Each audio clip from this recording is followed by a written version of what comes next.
Hello everyone, welcome back to M sites. I hope आप सभी अच्छे होंगे। और आज क्या हम पढ़ने वाले हैं ये तो आपको थंबनेल से पता चल ही गया होगा। हम पढ़ने वाले हैं क्लास 8 के साइंस का chapter 3 which is synthetic fibres and plastic. ठीक है, सिंथेटिक फाइबर्स के बारे में पढ़ेंगे और प्लास्टिक के बारे में पढ़ेंगे। प्लास्टिक डेली लाइफ में बहुत यूज़ करते हैं हम, ठीक है। और नो प्लास्टिक हमें नहीं यूज़ करनी चाहिए, ये भी आपने बहुत जगह लिखा हुआ देखा होगा या पढ़ा होगा, ठीक है। तो प्लास्टिक के बारे में समझेंगे, इसके यूजेस भी पढ़ेंगे और क्यों हार्मफुल है वो भी पढ़ेंगे। सब कुछ हम पढ़ने वाले हैं, तो लास्ट तक बने रहेगा चैप्टर में। आपको चैप्टर इंटरेस्टिंग भी लगेगा और समझ भी आएगा। सबसे पहले देखते हैं चैप्टर में हम क्या क्या पढ़ने जा रहे हैं। तो हम पढ़ेंगे सिंथेटिक फाइबर्स के बारे में, ये क्या होते हैं। फिर हम पढ़ेंगे मोनोमर और पॉलीमर, ये क्या ही होते हैं, ठीक है। सिंथेटिक फाइबर से रिलेटेड ही कुछ टर्म्स हैं, इनके बारे में पढ़ेंगे। फिर हम टाइप पढ़ेंगे सिंथेटिक फाइबर्स के, क्या क्या टाइप्स होते हैं। रेयॉन पढ़ेंगे, रेयॉन सिंथेटिक फाइबर ही होता है, उसके यूज़ भी पढ़ेंगे। नायलॉन पढ़ेंगे, पॉलिएस्टर पढ़ेंगे और साथ में हम पढ़ेंगे एक्रेलिक, ठीक है। और फिर हम पढ़ेंगे लास्ट में प्लास्टिक और उसके टाइप्स भी पढ़ेंगे, ठीक है। और प्लास्टिक का इन्वायरमेंट पे क्या इफेक्ट पड़ता है वो भी पढ़ेंगे। और एक 5R सिस्टम भी होता है, वो क्या होता है वो भी हम समझेंगे। ओके, तो एक एक करके स्टार्ट करते हैं इनको। उससे पहले हम थोड़ा सा रिकॉल कर लेते हैं जो हम प्रीवियस क्लासेस में पढ़ चुके हैं। फाइबर टू फैब्रिक चैप्टर आपने क्लास 6 में भी पढ़ा था, क्लास 7 में भी पढ़ा था, उसमें आपने थोड़ा सा समझा था, ठीक है। तो हमें पता है जो भी हमारे क्लोथ होते हैं वो सभी फैब्रिक से बनते हैं, ठीक है। और फैब्रिक कहाँ से बनता है? फैब्रिक बनता है फाइबर से, ठीक है। तो फाइबर हमें नेचुरल सोर्सेज से भी मिलता है और आर्टिफिशियल सोर्सेज से भी मिलता है, ये हम पहले से जानते हैं। नेचुरल सोर्सेज क्या होते हैं फाइबर के? जैसे कॉटन हुआ, ठीक है, कॉटन फैब्रिक होता है ना, कॉटन हुआ, वूल हुआ, इनके है नेचुरल सोर्सेज हैं। साथ ही सिल्क हुआ। और इसके अलावा आर्टिफिशियल सोर्सेज भी होते हैं जो नेचर में नहीं पाए जाते, उनको आर्टिफिशियल सोर्सेज बोलते हैं, ठीक है। तो उसको हम एक बार इस फ्लोचार्ट की हेल्प से समझ लेते हैं। तो यहाँ पर आप देख सकते हैं जो फाइबर होते हैं वो दो टाइप के होते हैं। एक तो मैन मेड होते हैं, ठीक है, जिसको हम सिंथेटिक बोलते हैं, और एक होते हैं नेचुरल फाइबर्स। तो नेचुरल फाइबर्स के बारे में तो हम पहले से पढ़ चुके हैं। क्लास 6 में हमने पढ़ा था प्लांट फाइबर के बारे में, कॉटन के बारे में, जूट के बारे में, क्लास 6 में हम पढ़ चुके हैं।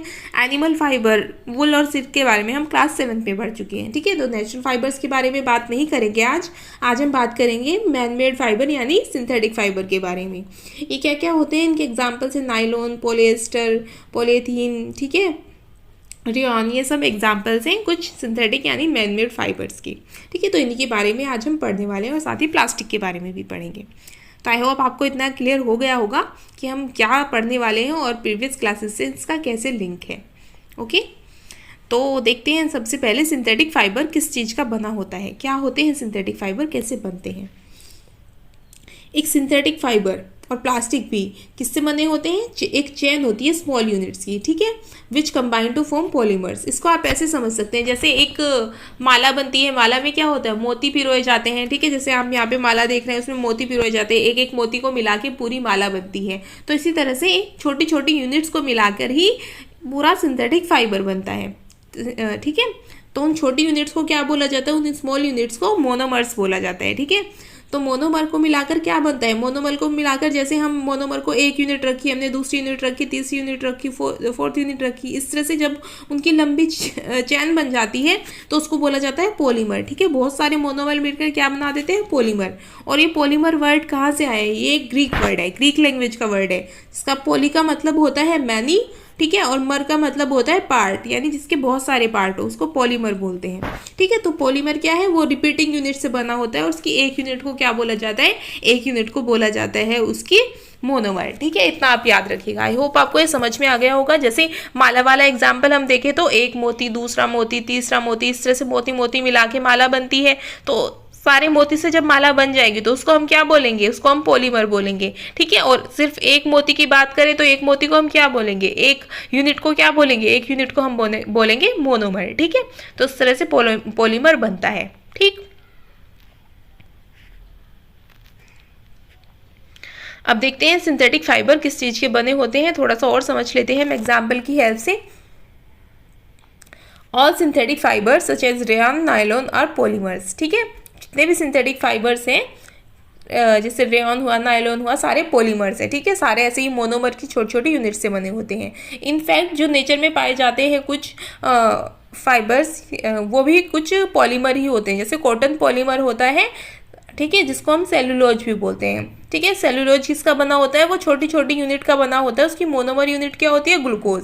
यानी कि ग्लूकोज को ऐसे मिलाते हैं, जब हम ग्लूकोज की यूनिट को मिलाते रहते हैं तो उससे क्या बनता है, सेलुलोज बनता है। ठीक है, उसी को कॉटन बोला जाता है। ठीक है, तो कॉटन किसका पॉलीमर है, कॉटन ग्लूकोज का पॉलीमर है। ठीक है, और उसका नाम क्या है दूसरा कॉटन का, सेलुलोज। ठीक, अब आगे बढ़ते हैं और मोनोमर को थोड़ा सा और हम समझ लेते हैं। वैसे तो मैंने आपको समझा ही दिया है, तो मोनोमर की अगर डेफिनेशन आ जाए तो आप किस तरह से डिफाइन कर सकते हैं। A monomer is a single molecule that can bond with other identical molecules to form polymers through a process called polymerisation. ठीक है, तो पॉलीमराइजेशन का प्रोसेस क्या होता है, जिसमें मोनोमर्स इकट्ठे होते हैं। ऐसे मोनोमर्स हैं, ये अलग अलग हैं और ये सब मिल के जब एक चेन बनाते हैं। ठीक है, तो इस प्रोसेस को क्या बोला जाता है, पॉलीमराइजेशन बोला जाता है। और जो ये चेन बन जाती है इसको पॉलीमर बोला जाता है।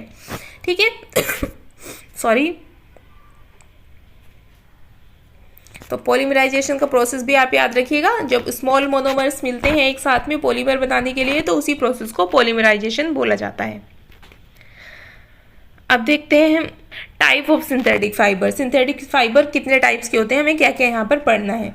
ठीक है, तो सिंथेटिक फाइबर में हमें रेयॉन पढ़ना है, हमें नायलॉन पढ़ना है, हमें पॉलिएस्टर पढ़ना है, हमें एक्रेलिक पढ़ना है। ठीक है, पॉलिएस्टर के भी दो तरह के होते हैं, पॉलिएस्टर भी टेरिलीन और पीईटी। ठीक है, तो इनको भी हम अलग अलग से पढ़ेंगे, इनकी अलग अलग प्रॉपर्टीज़ होती हैं, तो उसी बेस पे हम पढ़ेंगे। तो एक एक करके स्टार्ट करते हैं इनको हम पढ़ना। सबसे पहले देखते हैं रेयॉन। ठीक है, रेयॉन क्या होता है, रेयॉन नेचुरल सोर्स में जो वुड पल्प होता है, ठीक है, जो वुड का पल्प होता है यानी लकड़ी का जो पल्प होता है उससे ये बनाया जाता है। ठीक, रेयॉन देखने में सिल्क के जैसा होता है, अपीयरेंस में सिल्क के जैसा लगता है, टेक्सचर में और शाइन में सिल्क के जैसा लगता है। आप देख भी सकते हैं, यहाँ पे कॉटन क्लॉथ दिया है, यहाँ पे रेयॉन दिया है। तो रेयॉन देखो कितना शाइनी है, एकदम शाइन कर रहा है ना, चमक रहा है एकदम, तो ये एकदम सिल्क जैसा लगता है, इसलिए इसको आर्टिफिशियल सिल्क से भी बोला जाता है। ठीक है, आर्टिफिशियल सिल्क के नाम से भी जाना जाता है। तो आप ये जरूर याद रखिएगा, आर्टिफिशियल सिल्क के नाम से किसको जाना जाता है, रेयॉन को। ठीक है, रेयॉन ये 1 मार्क में क्वेश्चन आ जाता है। ठीक है, तो आर्टिफिशियल सिल्क,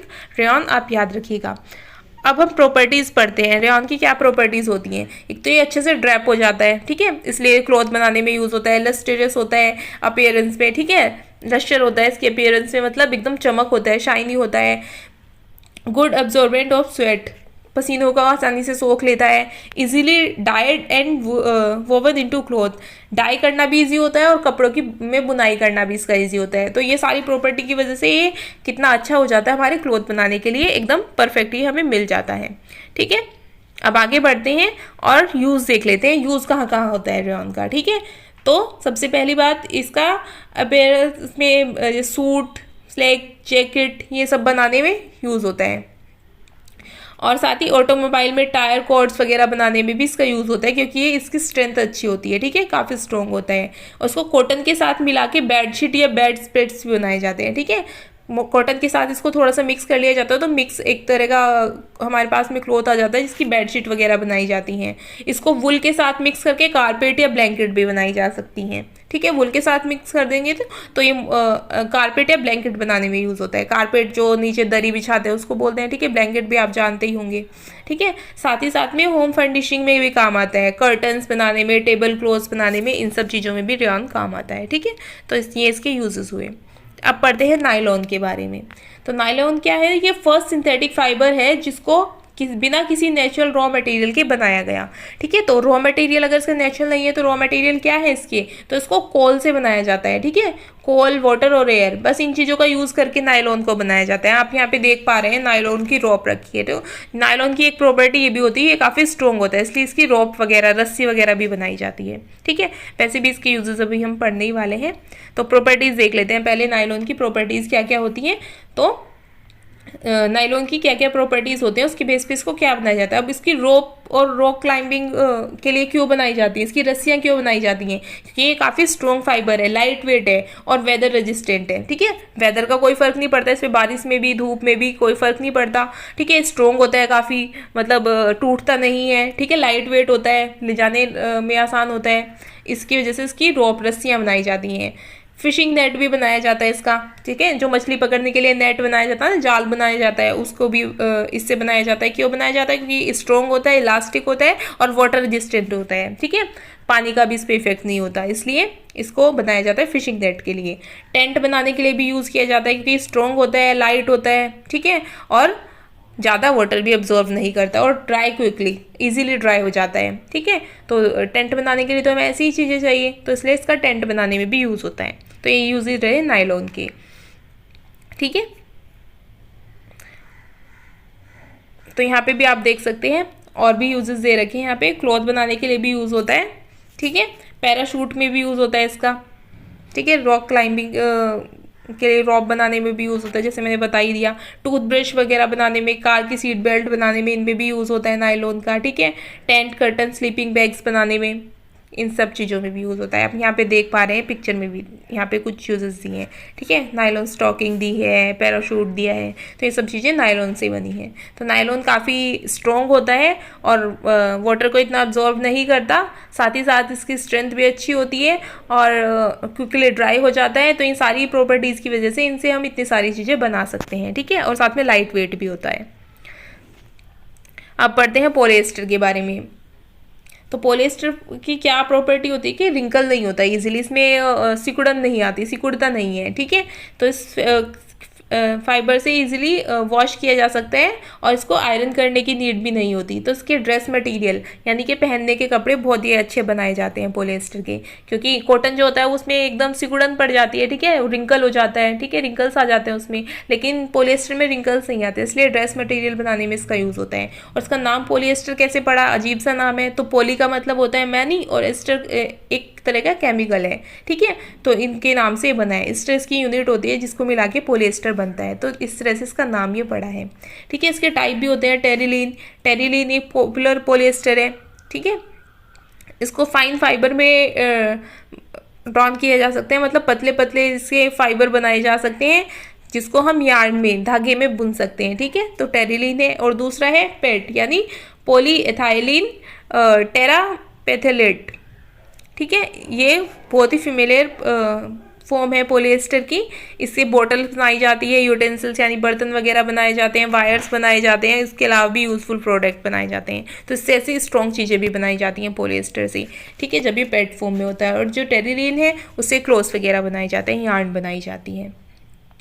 अब पढ़ते हैं ब्लेंडेड फाइबर के बारे में। अब ब्लेंडेड फाइबर क्या होते हैं? कुछ फाइबर को मिला दिया जाता है, ठीक है, ब्लेंड करने का मतलब होता है मिक्स करना। तो फाइबर को एक दूसरे में मिक्स कर दिया जाता है जिसमें उनकी प्रॉपर्टी भी मिक्स हो जाती हैं, ठीक है। तो जो हमें प्रॉपर्टी जिन दो अलग अलग फाइबर की अच्छी लगती है तो हम उनको मिक्स करते हैं, तो हमारे पास ऐसा फाइबर आ जाता है जिसमें दोनों की प्रॉपर्टीज होती हैं, तो उन्हीं को भी ब्लेंडेड फाइबर बोला जाता है। जैसे पॉलीवुल, पॉलीवुल किससे बनता है? पॉलिएस्टर और वुल से बनता है, ठीक है, पॉलिएस्टर और वुल को मिला के पॉलीवुल बन जाता है, ठीक। पॉलीकोट, पॉलीकोट का मतलब होता है पॉलिएस्टर से हमने पॉली लिया और कोट से लिया हमने कॉटन से, तो पॉलिएस्टर और कॉटन को मिला के बनता है पॉलीकोट, ठीक है। टेरिकोट, ठीक है, टेरिकोट किससे बनता है? टेरिलीन और कॉटन को मिला के टेरिकोट बन जाता है, इसके भी क्रॉस बनते हैं। तो यहाँ पे आप देख सकते हैं जैसे पॉलिएस्टर की प्रॉपर्टी दी है, एक सेकेंड मैं इसको बड़ा करके दिखा देती हूँ आपको, ठीक है। तो जैसे यहाँ पे दी है पॉलिएस्टर की प्रॉपर्टी दी है। पॉलिएस्टर की क्या प्रॉपर्टी होती है? ड्यूरेबल होता है, ड्राई क्विकली, लेस रिंकल और लेस फेडिंग, ठीक है, ये प्रॉपर्टी होती है पॉलिएस्टर की। कॉटन की क्या होती है? सॉफ्ट होता है, स्ट्रॉन्ग होता है, इजी टू डाई होता है, डाई करने में इजी होता है, ब्रीदेबल होता है, ठीक है, मतलब इससे एयर आर पार हो सकती है। अब पॉली कॉटन, इन दोनों को मिला दिया जब, तो प्रॉपर्टी क्या हो जाएंगी? श्रिंक नहीं होगा, जबकि कॉटन तो श्रिंक हो जाता था, लेकिन पॉलिएस्टर श्रिंक नहीं होता, तो पॉली कॉटन भी श्रिंक नहीं होगा। अफोर्डेबल, कॉस्ट कम पड़ेगी हमें, कम महंगा पड़ेगा, ठीक है। शेप और कलर्स की सेम रहेगी। ब्रीदेबल रहेगा, क्योंकि कॉटन ब्रीदेबल होता है तो पॉली कॉटन भी ब्रीदेबल रहेगा, सॉफ्ट रहेगा और लेस फेडिंग, मतलब इतनी जल्दी फेड भी नहीं होगा, इतनी जल्दी भद्दा भी नहीं पड़ेगा, ठीक है। तो ये कुछ प्रॉपर्टी हो जाएंगी। तो इस तरह से हम फाइबर को मिक्स करके एक नया फाइबर बना लेते हैं जिसकी प्रॉपर्टी दोनों की प्रॉपर्टी के रिसेंबल करती हैं, दोनों की प्रॉपर्टी से मेल खाती हैं, ठीक है। अब यूज़ पढ़ते हैं हम पॉलिएस्टर के। पॉलिएस्टर के क्या क्या यूज़ होते हैं? तो पॉलिएस्टर का यूज़ कहाँ होता है? Make a variety of textile, ठीक है, साड़ी बनाने में, कर्टन बनाने में, ड्रेस मटेरियल बनाने में, ठीक है, कपड़े बनाने में बहुत यूज़ होता है। और नेचुरल फाइबर के साथ में ब्लेंड भी किया जाता है, जैसे मैंने अभी आपको बता ही दिया पीछे, कॉटन वुल इनके साथ में ब्लेंड करके नया फाइबर बनाया जाता है, उसके अलग से क्लोथ्स वगैरह बनते हैं। ठीक है, मैग्नेटिक रिकॉर्डिंग टेप वगैरह बनाने में भी इसका यूज़ होता है, सेल बोट में भी यूज़ होता है इसका, साथ ही वाटर हॉर्सेज में भी फाइटिंग पर्पज़ में भी इसका यूज़ होता है। ठीक है, जो फायर फाइटर्स होते हैं वो भी इसका यूज़ करते हैं। तो पॉलिएस्टर काफ़ी जगह पे यूज़ होता है। ठीक है, यहाँ पे आप पिक्चर में भी देख पा रहे हैं कितनी सारी चीज़ें दी हैं। एक सेकेंड दिखाती हूँ मैं आपको, यहाँ पे पिक्चर में देखिए कितनी सारी चीज़ें दिखाई हैं। क्लॉथ में होता है, फैब्रिक में, वीविंग में, ठीक है, बॉटल्स में, इस तरह से अलग अलग चीज़ों में ये यूज़ होता है। अब पढ़ते हैं हम एक्रेलिक के बारे में। ठीक है, तो ये क्या होता है, काफ़ी स्ट्रॉन्ग और लाइट वेट होता है और वार्म सिंथेटिक फाइबर है जो वूल को रिसेंबल करता है। ठीक है, वूल के जैसा होता है अपीयरेंस में, मतलब ऊन के जैसा लगता है, और ये बहुत सारे कलर में अवेलेबल होता है और ड्यूरेबल भी होता है, अफोर्डेबल भी होता है नेचुरल वूल की अपेक्षा। मतलब नेचुरल वूल से ये रखने में भी आसान होता है और सस्ता भी मिलता है, इसलिए ये वूल की जगह पे बहुत ज़्यादा यूज़ किया जाता है। आपने देखे भी होंगे, इसके कपड़े मार्केट में बहुत मिलते हैं। ठीक है, तो यूज़ क्या क्या होता है इसका, वुलन क्लॉथ बनाने में, जैसे हैट, स्कार्फ्स, ये सब चीज़ें बनाने में, ग्लव्स, स्वेटर, ब्लैंकेट, जितने भी गर्म कपड़े होते हैं सब बनाने में यूज़ होता है। ठीक है, फेक फर बनाने में भी यूज़ होता है इसका। ठीक है, जो टॉय होते हैं, खिलौने होते हैं, उनमें फ़र होते हैं ना, फ़र बनाने में यूज़ होता है। बच्चों के गारमेंट बनाने में, बच्चों के कपड़े बनाने में यूज़ होता है। ठीक है, ये मशीन वॉशेबल होता है, मशीन में इसको आसानी से वॉश कर सकते हैं। ठीक, तो इन सब प्रॉपर्टी की वजह से इनका क्लॉथ बनाने में बहुत यूज़ होता है। अब सिंथेटिक फाइबर कैसे बने होते हैं, तो सिंथेटिक फाइबर जो भी होते हैं वो रॉ मटेरियल से बनते हैं, और जो रॉ मटेरियल होते हैं वो पेट्रोलियम ओरिजिन के होते हैं। ठीक है, the raw material of petroleum origin और कॉल्ड पेट्रोकेमिकल्स, ये भी आप याद रखिएगा। जितने भी सिंथेटिक फाइबर होते हैं वो मेनली पेट्रोलियम ओरिजिन के जो रॉ मटेरियल होते हैं उससे बनते हैं, और इन पेट्रोलियम ओरिजिन के जो मटेरियल होते हैं उनको पेट्रोकेमिकल्स भी बोला जाता है। ठीक है, तो वहाँ से ये सिंथेटिक फाइबर बनते हैं। ठीक है, पेट्रोकेमिकल्स से, ये चीज़ भी आप थोड़ा ध्यान में रखिएगा। अब कैरेक्टरिस्टिक्स क्या क्या होती हैं सिंथेटिक फाइबर की, पहचान कैसे करोगे सिंथेटिक फाइबर की, तो synthetic fibre melt on heating, अगर आप उसको हीट करोगे, गर्म करोगे तो मेल्ट हो जाता है, पिघल जाता है। ठीक है, पिघलने लगते हैं। तो ये क्लॉथ जो सिंथेटिक होते हैं वो इजीली फायर को कैच कर लेते हैं। ठीक है, जितने भी सिंथेटिक फाइबर होते हैं इजीली फायर को कैच कर लेते हैं, मतलब आग जल्दी पकड़ लेते हैं। इसलिए ये रिकमेंड किया जाता है कि हमें कुकिंग करते हुए किचन में या लैब में, ठीक है, हमें क्या करना चाहिए, सिंथेटिक कपड़े नहीं पहनने चाहिए, क्योंकि अगर आग वहाँ पे लग जाती है तो सिंथेटिक फाइबर जल्दी से जल जाते हैं। ठीक है, तो उससे हमें ज़्यादा नुकसान हो सकता है। ठीक है, और दूसरी प्रॉपर्टी क्या होती है, ये इजीली ड्राई हो जाते हैं, ड्यूरेबल होते हैं, मतलब लंबे टाइम तक चलते हैं, लेस एक्सपेंसिव होते हैं, यानी कम कीमत में मिल जाते हैं हमें, और जल्दी अवेलेबल होते हैं, और इजी टू मेंटेन होते हैं, इनको रख रखाव भी करना आसान होता है। ठीक है, इसी की वजह से ये काफ़ी पॉपुलर होते हैं। जितने नेचुरल कपड़े मिलते हैं मार्केट में उससे ज़्यादा मिलते हैं हमें सिंथेटिक फाइबर के कपड़े, इसलिए मिलते हैं क्योंकि इन सारी क्वालिटी की वजह से। एक तो एक सस्ते होते हैं, दूसरा इनका रखरखाव भी आसान होता है, दूसरा ये लंबे टाइम तक चलते हैं, तो ऐसे ही कपड़े हमें चाहिए होते हैं, तो ये ज़्यादा चलते हैं मार्केट में। ठीक है, अब यहाँ पे आप देख सकते हैं एक टेबल में पूरी प्रॉपर्टीज़ लिखी हुई हैं। अगर आपको ये प्रॉपर्टी याद करने में थोड़ा दिक्कत आ रही है तो इसलिए मैंने आपको टेबल दिया, आप इसका स्क्रीनशॉट रख के भी याद कर सकते हैं। ठीक है, एक एक करके अब हम थोड़ा सा समझ लेते हैं इनको, एक एक को समझते हैं क्या क्या इनको बोला जाता है, इनकी प्रॉपर्टी क्या है। ठीक है, एक एक करके समझते हैं। तो स्टार्ट करते हैं हम लोग रेयन से। ठीक है, रेयन क्या होता है, इसको आर्टिफिशियल सिल्क भी बोला जाता है। ठीक है, also called as artificial silk. Nylon क्या होता है, सिंथेटिकली सबसे पहले इसको बनाया गया था। पॉलिएस्टर क्या है, मोनोमर इसका है एस्टर। ठीक है, एस्टर से ये बनता है। एक्रेलिक क्या है, ये लाइट वेट होता है, सॉफ्ट होता है, और वार्म वुल, ये वुल को रिसेंबल करता है। ठीक है, वुलन क्लॉथ जैसा होता है। जबकि रेयन क्या होता है, सिल्क के जैसा होता है। रेयन किससे बनता है, वुड पल्प से बनता है। नायलॉन किससे बनता है, कोल, पेट्रोलियम और एयर वाटर से बनता है। ठीक है, आप ये याद रखिएगा ये किस चीज़ों से बनते हैं, ये इंपॉर्टेंट है आपके लिए। पॉलिएस्टर पेट्रोलियम प्रोडक्ट से बनता है। ठीक है, आर्सेनिक जो होता है, एक्रेलिक सॉरी, ये रिंकल रेजिस्टेंट होता है, इस पर रिंकल नहीं पड़ते, मतलब ये सिकुड़ता नहीं है, जल्दी श्रिंक नहीं होता, और वुल से चीप होता है, वुल से सस्ता होता है। ठीक है, अब आगे बढ़ते हैं।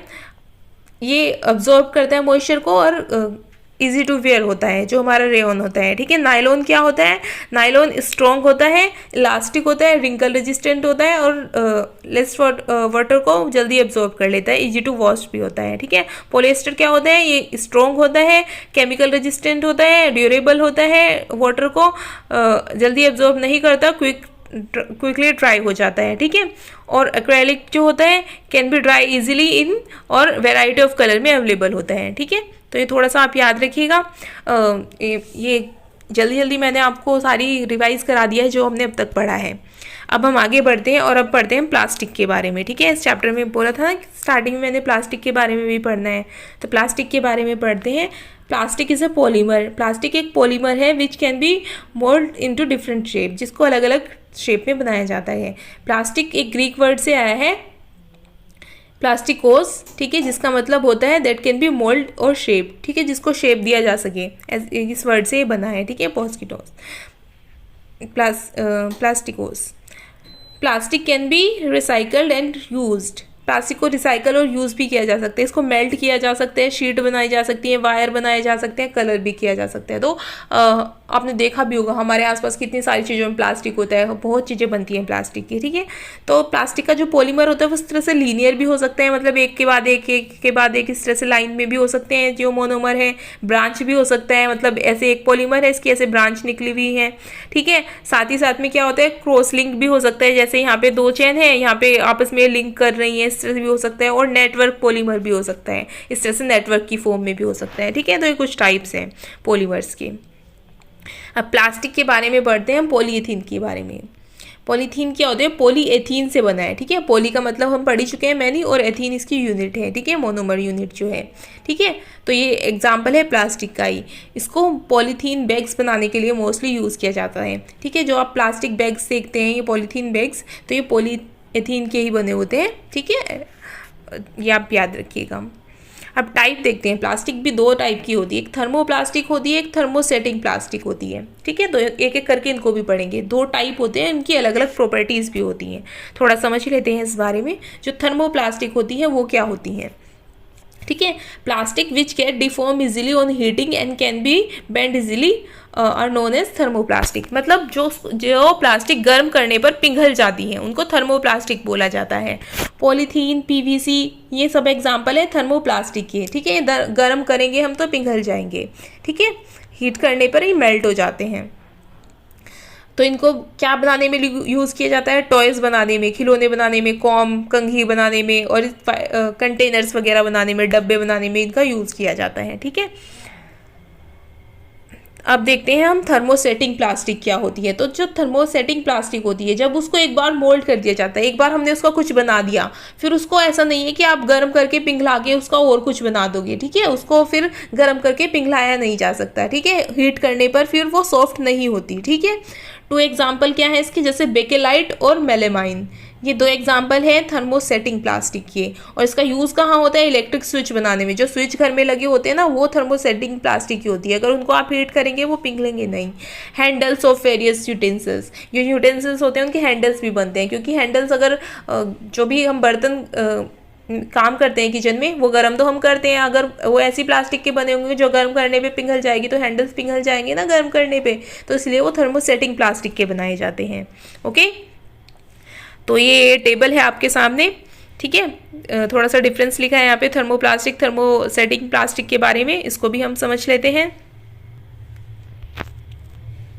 तो देखते हैं यहाँ पे थर्मोप्लास्टिक, ओके।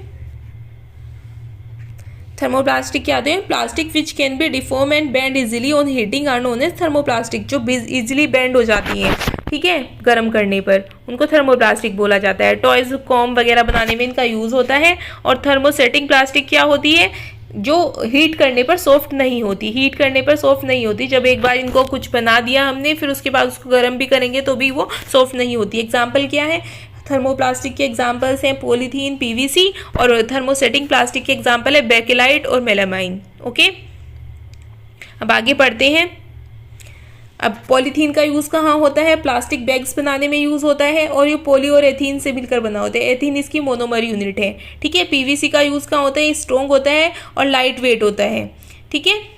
और ये फ्लेक्सिबल भी होता है, तो इसका बॉटल्स बनाने में, नॉन फूड पैकेजिंग वगैरह बनाने में यूज़ होता है। ठीक है, और बेकेलाइट देखते हैं हम। बेकेलाइट क्या होता है, पुअर कंडक्टर होता है हीट का और इलेक्ट्रिसिटी का, इसलिए इसका यूज़ होता है यूटेंसिल के हैंडल्स वगैरह बनाने में। ठीक है, और इलेक्ट्रिक स्विच बनाने में बेकेलाइट का यूज़ होता है। जो घर में इलेक्ट्रिक स्विच लगे होते हैं ना, वो बेकेलाइट के होते हैं। मेलामाइन क्या होते हैं, वर्सेटाइल मटेरियल है, फायर रेजिस्टेंट है, मतलब आग नहीं पकड़ता है। ठीक है, और हीट को भी टॉलरेंट कर लेता है, मतलब हीट भी जल्दी से गर्म भी नहीं होता। इसलिए इसका यूज़ कहाँ होता है, इसका फ्लोर टाइल्स बनाने में यूज़ होता है। जो टाइल्स लगती है ना घरों में, उसको बनाने में यूज़ होता है। फैब्रिक, फायर रेजिस्टेंट फैब्रिक बनाने में भी यूज़ होता है। और किचन वेयर, जो किचन में पहनने के कपड़े होते हैं ना, उनको बनाने में भी यूज़ होता है, क्योंकि ये फायर रेजिस्टेंट होता है ना, इसलिए।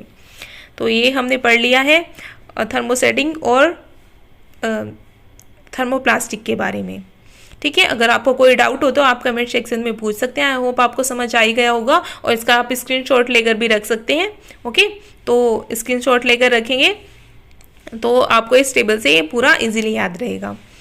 तो चलिए आगे बढ़ते हैं, कैरेक्टरिस्टिक देख लेते हैं प्लास्टिक की क्या क्या कैरेक्टरिस्टिक होती हैं। प्लास्टिक इज, सबसे पहली कैरेक्टरिस्टिक क्या है, प्लास्टिक इज नॉन रिएक्टिव। ये नॉन रिएक्टिव होता है। ठीक है, रिएक्शन नहीं करता है किसी भी चीज़ के साथ। लाइट होता है, स्ट्रॉन्ग होता है और ड्यूरेबल होता है, और पुअर कंडक्टर होता है। ठीक है, हीट वगैरह का, इलेक्ट्रिसिटी का पुअर कंडक्टर होता है, मतलब इनसे इलेक्ट्रिसिटी वगैरह पास नहीं होती। तो ये सारी ही कैरेक्टरिस्टिक इसको क्या बनाती है, बहुत ही स्पेशल बना देती हैं। ठीक है, और इसलिए ये इतनी सारी चीज़ों में यूज़ होता है। तो कुछ स्पेशल यूज़ भी देख लेते हैं हम। जैसे टेफ्लॉन होता है, ये भी एक तरह का प्लास्टिक होता है,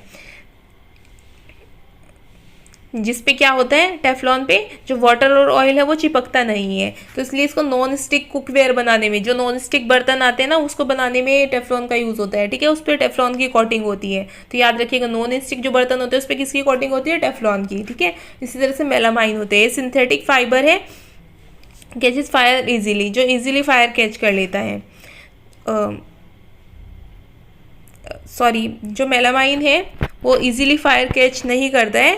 ठीक है, वैसे तो synthetic fibre easily fire catch कर लेते हैं, लेकिन जो मेलामाइन होता है वो इजीली फायर कैच नहीं करते, इसलिए इसका फायरमैन की जो यूनिफॉर्म होती है उसको बनाने में इसका यूज़ होता है। ठीक है, क्योंकि ये फ्लेम रेजिस्टेंट होता है, मतलब जलता नहीं है, इसीलिए इसका मेलामाइन का यूज़ कहाँ होता है, फायरमैन, जो फायर फाइटर्स होते हैं उनकी ड्रेस बनाने में, यूनिफॉर्म बनाने में इसका यूज़ होता है। ओके, अब प्लास्टिक और इन्वायरमेंट का क्या रिलेशन है वो पढ़ लेते हैं। हमने पढ़ा है, सुना है ना बहुत बार, प्लास्टिक का यूज़ नहीं करना चाहिए, वन टाइम प्लास्टिक का यूज़ नहीं करना चाहिए। तो ऐसा क्यों कहते हैं हम, तो इसके कारण है, उससे पहले हम दो टर्म पढ़ लेते हैं, बायोडिग्रेडेबल और नॉन बायोडिग्रेडेबल। ये क्या होते हैं, तो जो मटेरियल डिकम्पोज हो जाते हैं नेचुरल प्रोसेस से, मतलब हमने उसको ऐसे छोड़ दिया मिट्टी में डाल के और वो धीरे धीरे सड़ गल के मिट्टी में मिक्स हो जाएंगे। ठीक है, तो ऐसे चीज़ों को हम क्या बोलते हैं, बायोडिग्रेडेबल। ठीक है, तो बैक्टीरिया के एक्शन से वो क्या होते हैं, मिट्टी में मिक्स हो जाते हैं वापस, तो ऐसे को बायोडिग्रेडेबल बोलते हैं। और नॉन बायोडिग्रेडेबल क्या होते हैं, वो सारे मटेरियल जो डिकम्पोज नहीं होते नेचुरल प्रोसेस से, उनको नॉन बायोडिग्रेडेबल बोलते हैं।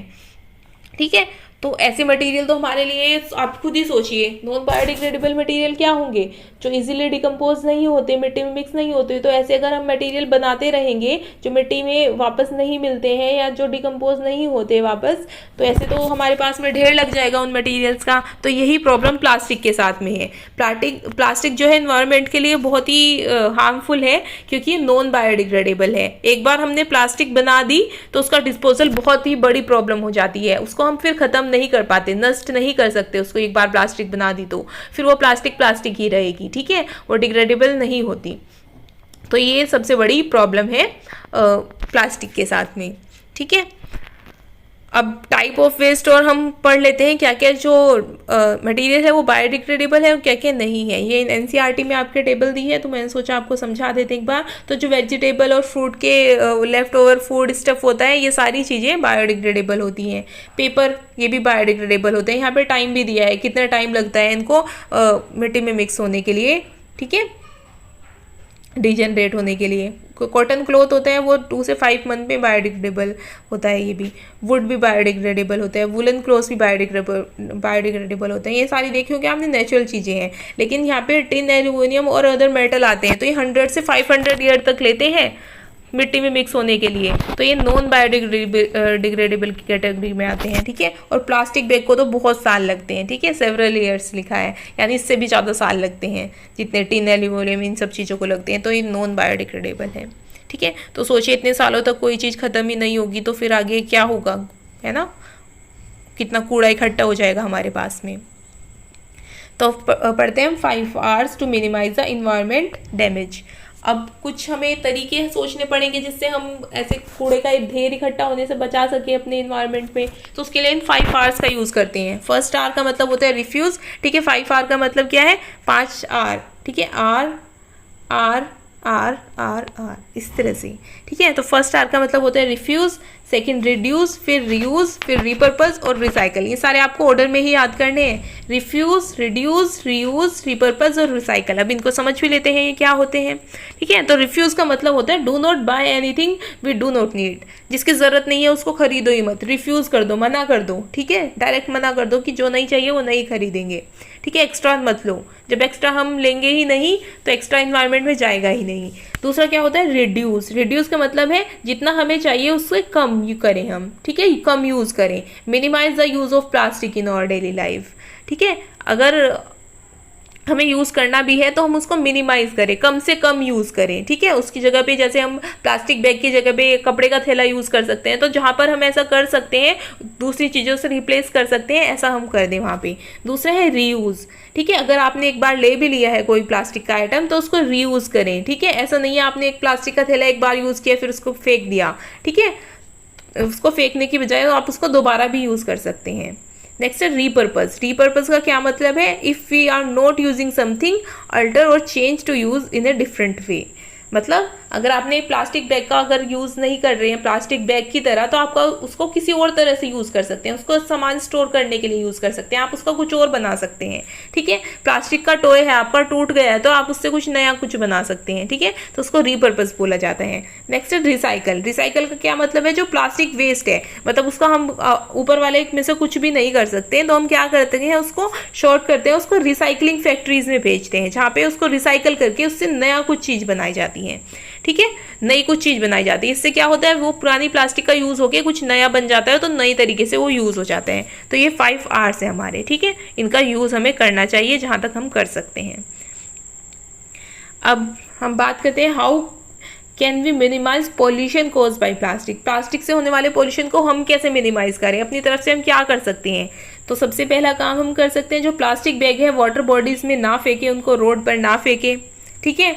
Take a cotton carry bag और jute bag while going to shopping. जब शॉपिंग पे जाते हैं तो अपने साथ में एक कॉटन का बैग या जूट का बैग लेकर जाएं। नेचुरल चीज़ें होती हैं, कॉटन और जूट हमें पता है नेचुरल फाइबर्स हैं, ठीक है, तो डिकम्पोज इजीली हो जाते हैं। तो वहाँ से हम प्लास्टिक का बैग लेने की बजाय क्या करें, कॉटन या जूट का बैग लेकर जाएं घर से। और साथ ही क्या करें, try to minimise the use of plastic material. जितने भी प्लास्टिक मटेरियल है उनको कम यूज़ करने की कोशिश करें। उनकी जगह पे जैसे प्लास्टिक का लंच बॉक्स यूज़ करने के बजाय आप क्या करें, स्टील का लंच बॉक्स यूज़ करें, ठीक है। प्लास्टिक की स्पून यूज़ करने के बजाय आप स्टील की स्पून यूज़ करें। प्लास्टिक के ग्लास यूज़ करने के बजाय आप स्टील के ग्लास यूज़ करें। इस तरह से आप अलग अलग चीज़ों में जो टॉयज़ होते हैं, आप प्लास्टिक के टॉयज़ लेने के बजाय मिट्टी के बने हुए टॉयज़ ले लें, ठीक है। तो इस तरह से आप अलग अलग चीज़ों में मिनिमाइज कर सकते हैं प्लास्टिक को। प्लास्टिक ना लेके उसकी जगह पे कोई और ऑप्शन आप देख सकते हैं, ठीक है। तो ये हम सभी को करना भी चाहिए, हमारा कर्तव्य बनता है हमारे इन्वायरमेंट के लिए, ठीक है। तो आप सभी भी प्लास्टिक का यूज़ कम करें और जो 5 Rs है उनका ध्यान जरूर रखें। जब भी आप कोई आइटम खरीदें सबसे पहले आप देखें कि आपकी उसको ज़रूरत है या नहीं, कैसे यूज़ होगा वो, ठीक है, सारी चीज़ें आप ध्यान में रखिएगा। तो ये था हमारा आज का चैप्टर। आई होप आपको पसंद आया होगा। वीडियो पसंद आई है तो लाइक ज़रूर कीजिएगा और अपने फ्रेंड के साथ में शेयर कीजिए। चैनल को सब्सक्राइब नहीं किया है अभी तक तो सब्सक्राइब भी कीजिएगा। Thanks for watching. मिलते हैं नेक्स्ट वीडियो में नेक्स्ट चैप्टर के साथ।